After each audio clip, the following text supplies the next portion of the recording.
આજે સાબરડેરી ખાતે ચેરમેન શ્રી, બંને જિલ્લાના ભાજપના પ્રમુખશ્રીઓ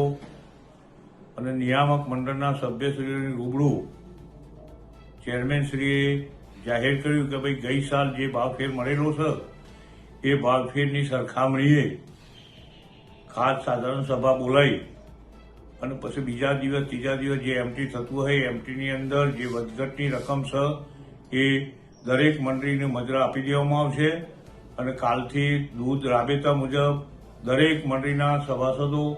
અને મંડળીના ચેરમેન સેક્રેટરીને વિનંતી કરું છું કે ભાઈ દૂધ સાબરડેરીમાં રાબેતા મુજબ ચાલુ થઈ જાય એ પ્રમાણે આપશ્રી સર્વેને વિનંતી કરું છું કે કાલથી દૂધ ચાલુ થાય, ટેમ્પામાં થાય તો અને ટેન્કરમાં થાય તો કોઈએ એને નુકસાન ન કરવું જોઈએ અને સાબરડેરીનું કામકાજ રાબેતા મુજબ અને ડેરીનું પણ કામકાજ ને ખેડૂતોને પૈસા મળે એ રાબેતા મુજબનું કામકાજ ચાલુ થઈ જાય એ હું નમ્ર ખેડૂત ભાઈઓને વિનંતી કરું છું.